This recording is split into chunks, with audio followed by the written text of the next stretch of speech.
नमस्ते मित्रों। तो ये क्वेश्चन है chemical bonding and molecular structure का। और इस क्वेश्चन में क्या पूछा हुआ है, in SO2 NO2 minus and N3 minus the hybridization of the central atom respectively. और ये क्वेश्चन है 2025 7 अप्रैल का। तो देखो option A B C D दिया हुआ है, तो पहले तो तुम खुद से अटेम्प्ट कर लेना इस क्वेश्चन को, उसके बाद हम डिस्कस करेंगे।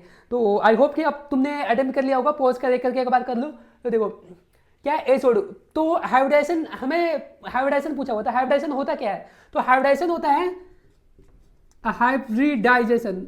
हाइब्रिडाइजेशन होता है तुम्हारा number of sigma bond plus number of lone pair. Number of sigma bond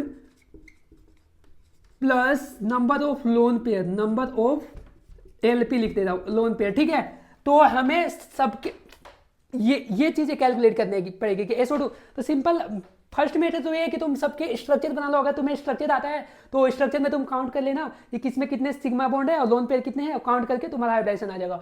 और दूसरा एक ट्रिक है, मतलब ट्रिक नहीं है, वो भी आया है तुम्हें पर मैं वो तो उस मेथड से मैं बता दूँ। देखो SO2 की बात करते हैं। SO2 में हम सबसे पहले कैलकुलेट करेंगे number of valence shell electron, और NO2 में भी सेम करेंगे, NO2 माइनस में भी सेम करेंगे, और N3 माइनस में भी हम सेम करेंगे। ठीक है, तो वैलेंस सेल इलेक्ट्रॉन क्या होता है कि ऑक्सीजन के आउटर मोस्ट में कितने इलेक्ट्रॉन है, सल्फर में कितने आउटर मोस्ट इलेक्ट्रॉन है। तो देखो ऑक्सीजन में 6 होते हैं, तो 6 2 18 प्लस 6, इसमें outer most valence shell electron कितने होंगे, टोटल 18 हो गए।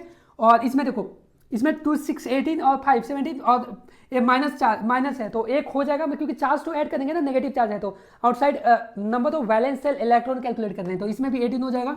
और इसकी बात करें तो देखो N3 माइनस, तो 3 नाइट्रोजन के आउटसाइड में कितने होते हैं आउटरमोस्ट सेल में इलेक्ट्रॉन, 5 3 5 से 16, और 3 5 से 15 और एक नेगेटिव चार्ज, तो यहाँ पे हो जाएगा 16। ठीक है, तो तुम्हें क्या करना है कि जो ये नंबर आया ना, सब में कैलकुलेट कर लो पहले तो, मतलब एक साल भी कर सकते हो। जैसे इसका बताता हूँ मैं तुम्हें, देखो ऐसे हो गया। 18 की बात करते हैं, तो देखो तुम्हें क्या करना है कि 18 को 8 से डिवाइड करना है। 8 से तुमने डिवाइड किया तो 8 2 जा कितना हो गया, 16 हो गया, और रिमाइंडर कितने आ गए 2। ठीक है, तो देखो ये जो आता है ना कोएफिशिएंट, पहली बार में जो कोएफिशिएंट आता है वो होता है तुम्हारा सिग्मा बॉन्ड। सिग्मा बॉन्ड ये हो गया, और ये जो आता है ये रिमाइंडर में तुम्हें 2 से फिर से डिवाइड करना है। तो 2 से तुम डिवाइड करोगे फिर से, इसमें 2 1 जा 2, तो ये आ जाएगा 0। तो ये सिग्मा बॉन्ड होता है, वो जो रिमाइंडर में फिर से जो 2 से हम डिवाइड करते हैं ना, वो आता है हमारा लोन पेयर। तो एक हो गया लोन पेयर। ठीक है, तो और हाइब्रिडाइजेशन क्या होता है, number of sigma bond plus number of lone pair. ठीक है, hybridization number of sigma bond plus number of lone pair होता है। तो ये देखो 2 और 1 कितना हो गया 3, तो 3 हो गया टोटल। तो इसका हाइब्रिडाइजेशन क्या हो जाएगा sp2। देखो 18 की बात करते हैं, सेकंड NO2 माइनस की बात करते हैं। इसमें फिर से 8 से तुम 18 में डिवाइड करोगे तो 2 टाइम्स में आएगा, ये आ जाएगा, और 16 आ जाएगा फिर से। तो ये तो सिग्मा बॉन्ड हो गया। फिर से अगेन सेम थिंग, देखो ये सेम है, फिर से इसमें 2 से डिवाइड करेंगे, इसमें 2 1 2, ये हो गया कैंसिल, तो ये हो गया लोन पेयर, और ये हो गया सिग्मा बॉन्ड 2 1 3। तो इसमें भी हाइब्रिडाइजेशन कितना हो जाएगा sp2 हो गया। और N3 माइनस की बात करते हैं। N3 माइनस में 8 से 16 में हम डिवाइड करेंगे, तो 18 कितने बार में कैंसिल होगा 16। तो ये इसमें लोन पेयर कितने, इसमें कितने तो इसमें पूरा सिग्मा बॉन्ड हो गया, और इसमें लोन पेयर 0 है, तो 2 है सिर्फ इसका पूरा। तो इसका हाइब्रिडाइजेशन क्या हो जाएगा sp। तो ये है। ठीक है, तो और कोई डाउट हो। और दूसरा मेथड मैंने बता दिया कि तुम्हें अगर स्ट्रक्चर इसका आता होगा, अगर स्ट्रक्चर तुम्हें आता है तो तुम पहले से इसको directly number of sigma bond और लोन पेयर कैलकुलेट कर सकते हो। ठीक है, तो आई होप कि this question is clear to you, and we will be moving to next question now. This is our second question, और इस क्वेश्चन में हम कुछ एक्सेप्शंस नहीं, जो हमने लास्ट क्वेश्चन में जो ट्रिक देखा था उसके कुछ लिमिटेशंस भी है, तो वो भी हम इसमें देखने वाले हैं। तो पहले तो इस क्वेश्चन को डिस्कस कर लेते हैं। और देखो इस क्वेश्चन में मैंने ऑप्शंस नहीं दिया, तो तुम ऑप्शंस पहले तो पॉज करना और इस क्वेश्चन को खुद से ट्राई करना, और फिर सॉल्यूशन से मेरे मैच करना। ठीक है, और कोई डाउट हो तो जरूर कमेंट कर देना, मैं क्लियर करूंगा तुम्हारी नेक्स्ट वीडियो में, या तो फिर कमेंट्स में ही रिप्लाई करूंगा, जैसे भी करूंगा। तो देखो क्वेश्चन ये है कि मॉलिक्यूल और आयन दिया हुआ है, और यहाँ पे बॉन्ड पेयर इस टू लोन पेयर का रेशियो निकालना है। तो इसका कॉन्सेप्ट जो लास्ट क्वेश्चन में मैंने डिस्कस किया था सेम होने वाला है। देखो ICl2 माइनस की बात करते हैं। ICl2 माइनस, तो देखो इसमें तुम्हें number of valence shell electron पहले तो कंप्लीट कैलकुलेट करना है। तो number of valence shell electron कैसे कैलकुलेट करते हैं, मैंने बताया था 2 7 जब 14 प्लस 7 21, और एक नेगेटिव चार्ज है तो इसमें 22 हो जाएगा। ठीक है, number of valence shell electron कितने हो गई इसमें 22। ठीक है, तो 22 हो गई, तो हाँ 22 हो गई। तो 22 हो गई। तो 22 को हमें क्या करना था, मैंने बताया था कि पहले तो हमें 8 से डिवाइड करेंगे तो हमारा आएगा bond pair. Bond pair sigma bond आता है, 8 से डिवाइड करने पे सिग्मा बॉन्ड आता है। और फिर जो रिमाइंडर में 2 से डिवाइड करते हैं वो हमारा आता है लोन पेयर। तो देखो 8 से अगर हम 22 में डिवाइड करें, 8 2 जा 16, ठीक है, 22 16 6 आ जाएगा। और यहाँ फिर से 2 से इसमें डिवाइड करेंगे तो क्या आ जाएगा, तो ये हो गया सिग्मा बॉन्ड, सिग्मा बॉन्ड हो गया, और ये हो गया लोन पेयर, ठीक है। तो सिग्मा बॉन्ड इसमें, इस वाले मॉलिक्यूल में इसका स्ट्रक्चर कैसे होता है मैं तुम्हें बताता हूँ। आई होता है Cl Cl, और इस पे 3 लोन पेयर होते हैं, ठीक है, ऐसे ऐसे ऐसे, यहाँ पे 3 लोन पेयर होते हैं, ठीक है। तो इस स्ट्रक्चर में तुम देख सकते हो स्ट्रक्चर कैसे बनाना है। मैं तुम्हें स्ट्रक्चर कैसे बनाना है, अगर तुम्हें चाहिए होगा वीडियो तो तुम बताना, मैं अलग वीडियो बनाऊंगा उसके लिए। तो ये ICL का ICL2 माइनस का स्ट्रक्चर हो गया, और इसमें यहाँ पे माइनस चार्ज इस पे आएगा, ठीक है। तो इसका कितना सिग्मा बॉन्ड मतलब बॉन्ड पेयर इस लोन पेयर का रेशियो कितना आ रहा है 2:3। तो ए का कितना हो गया, ए का तुम्हारा आ रहा है, ए का ऑप्शन थर्ड, ठीक है। और हम बात करते हैं अब H2O की।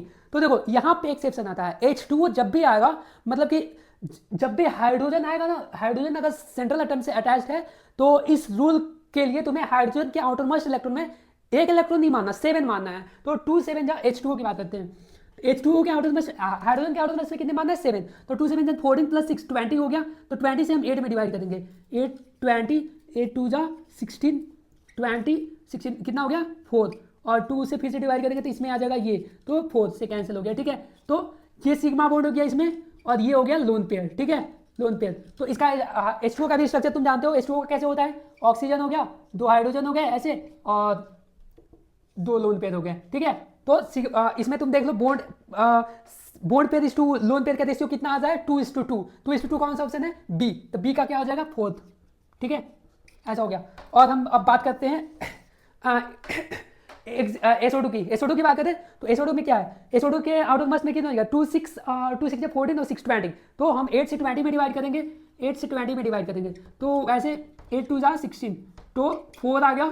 और तो यहाँ पे देखो इसमें सिग्मा बॉन्ड आ रहे हैं, जो हम कैलकुलेट करते हैं वो सिग्मा बॉन्ड होता है, पर इसमें इस मॉलिक्यूल में पाई बॉन्ड भी होते हैं। तो पहले तो ये काम कर लेते हैं 2 4। तो इसका हाइब्रिडाइजेशन अगर कैलकुलेट करना था तो हाइब्रिडाइजेशन तो इसका sp3 ही आता, पर हमें इसका मॉलिक्यूल कैसे होता है मैं बताता हूँ तुम्हें। इस मॉलिक्यूल में होते हैं double bond O, 2 double bond होते हैं, कितने इसमें कितने 6 होते हैं ना, तो एक होता है लोन पेयर, ठीक है। तो ऐसा इसका स्ट्रक्चर होता है, लोन पेयर है यहाँ पे, ठीक है। और XgO4 की बात करें, XgO4 की बात कहाँ पे करें कैसे करें, तो मैं यहाँ पे मिटाने जा रहा हूँ, ठीक है। XgO4 की बात हम यहाँ पे करने वाले हैं। देखो XgF4 की बात कर लेते हैं, XgF4 तो 7 4 7 इसमें कितना हो जाएगा 36, total out of valence electron कितना हो जाएगा 36, ठीक है। तो 8 से हम 36 में डिवाइड करेंगे, 36 8 4 32 6 2 4, और फिर 2 से डिवाइड करेंगे लोन पेयर के लिए 2, ठीक है।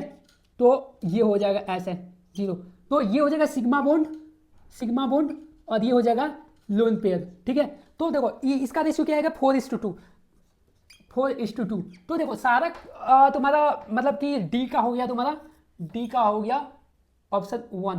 देखो मेन प्रॉब्लम सारे में जो हम तुम्हें ये चीज़ें याद रखनी है, दो चीज़ें तुम्हें मेन याद कर रखनी है। देखो सारा रूल सही है, बस देखो हाइड्रोजन जहाँ पे ये देखो पहला तो ये है, this rule is valid for the molecules having only one central atom। तुम लिख सकते हो अगर तुम चाहो तो, this rule is valid for molecules having only one central atom and it is also not valid for odd electron species, ठीक है। ये रूल हो गया। और सेकेंड रूल ये है कि H2O जब हाइड्रोजन अगर सेंट्रल एटम से अटैच्ड है तो उसके आउटर मास में तुम्हें 7 इलेक्ट्रॉन्स एज्यूम करने हैं। तो बस यही है, और इसके अलावा ये सारे केसेस में वैलिड है, मतलब दो इतना तो है, तुम आसान हो जाएगा तुम्हारे लिए। बहुत सारे ऐसे क्वेश्चन आते हैं हर एक मतलब मैंने तो जहाँ तक जब तक देखा था तो काफ़ी क्वेश्चन ऐसे आते हैं, तो तुम्हारे इस रूल से काफ़ी आसानी से हो जाएंगे ये चीज़ें हैं। और इसमें मैंने SO2 का तुम्हें बताइए, यहाँ पे SO2 का था ना, SO2 का था कि यार इसमें मैंने बताया कि ये सिग्मा बॉन्ड है, तो यार इसमें पाई बॉन्ड भी आ रहे हैं, तो वो भी बॉन्ड पेयर मतलब कि सिग्मा पाई दोनों हो सकते हैं। तो यहाँ पे इसलिए तुम्हारा 4:1 इसका रेशियो इसलिए आता है, ठीक है। ऐसे करते तो तुम देखोगे कि 2:8 से 20 आया था ना यहाँ पे, तो कितना था, 2 6 14 20, तो 2:2 हुआ था, पर 2:2 नहीं आएगा यहाँ पे। इस क्यों नहीं आएगा, क्योंकि देखो यहाँ पे डबल बॉन्ड भी आता है और बाकी केसेस में सारे में सिंगल बॉन्ड थे, इस ये था, ये बातें हैं। तो और कोई डाउट होगा तो जरूर बताना, और भी कोई स्ट्रक्चर बताना होगा या कुछ भी हो, तुम्हें कोई भी क्वेरी हो तो जरूर बताना, मैं बिल्कुल कोशिश करूंगा, क्योंकि मेरा भी यही फील्ड होने वाला है, ठीक है। मैं जे फील्ड में, तो ठीक है, बाय बाय। और वीडियो अच्छी लगी हो तो भाई प्लीज़ लाइक कर देना, और कमेंट कर सकते हो तो कर देना।